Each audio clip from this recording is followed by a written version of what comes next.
everybody, Jay Privman along with Florida man Marty McGee, who's at Tampa Bay for this week's Tampa Bay Derby. But Marty, we're going to take a look at what happened last week and what impacted our Derby Watch Top 20. But we start, as always, with our current Top 20 grid. And a lot of changes this week, so why don't you recap especially what you did regarding the prices of the favorites, including Essential Quality.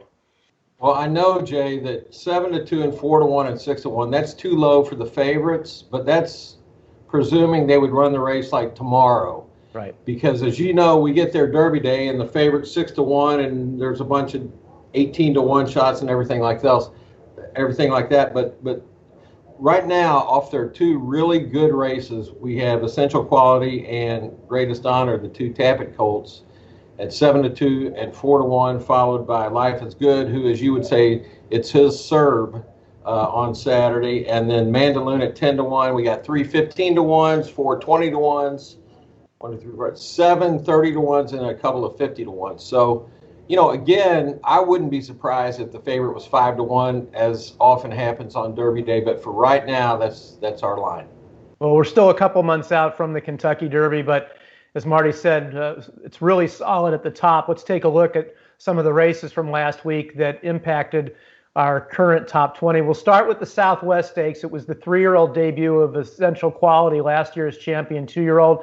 Marty, he remained undefeated with this victory. I liked it a lot, and one of the things I liked most about it was that he seemed to have more positional speed than we saw when he was a 2-year-old. He had never worked or even raced at Oaklawn before, never run on an off track. None of it matters for him. No, it really didn't. You know, part of the newfound speed, so to speak, that he had, Jay, might have been attributable to the fact he was fresh off a layoff. But, right. You know, he won going around one turn on Derby Day, and he's shown a lot of different dimensions. So the main thing, though, is he's undefeated now in 4 starts, and as the reigning divisional champion, in my mind, very much the deserving favorite right now. And Spielberg ran second to him. He's a horse that I've always thought was kind of an underachiever. But I thought, even in defeat, Marty, this was the best race he's run. And I don't know if getting away from Santa Anita moved him up, the off-track moved him up, if, you know, the light bulb finally went on. But I thought this was a much better effort from what we've seen of him. And he's had a lot of chances. Yeah, he has. He's one of the more experienced horses in our Derby Watch, Jay, with 8 starts. Even getting away kind of bad the other day at Oaklawn, he still persisted and ran a real good second. Of course, the horse who's out of here on our Derby Watch list is Jackie's Warrior. Really no excuse on the lead. So we're down to 2, it seems like, out of that race, the Southwest. They were the 1-2 finishers from that race. Marty was showing you earlier the top 20 grid with Greatest Honor, now the second choice on his line, and he moved up from third choice to second choice owing to his win in the Fountain of Youth last Saturday at Gulfstream.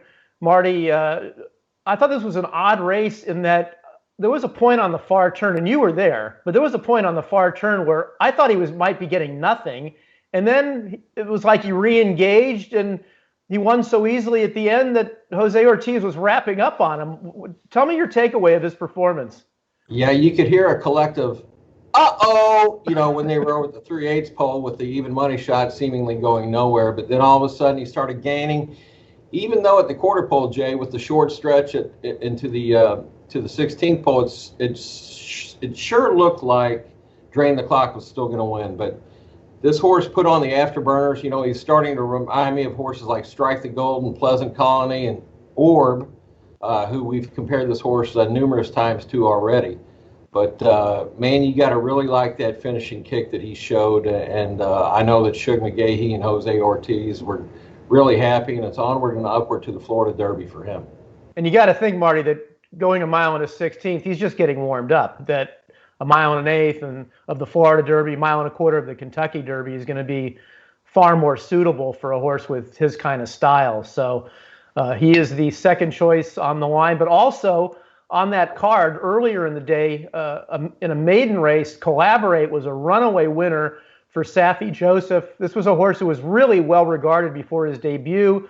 It was a large field, and he finished 5th in his first start, but he came back and he just pulverized that field. And we decided to put him into our Derby Watch Top 20 this week. Give me your thoughts on what you saw on site there Saturday from Collaborate. Well, if it's a big day at Gulfstream, you got to have a horse win off by himself in a maiden race. We had Prevalence do it on Pegasus Day, and this time it was Collaborate's turn, and they all look good. We've said this before, Jay. They all look good when they win by 12.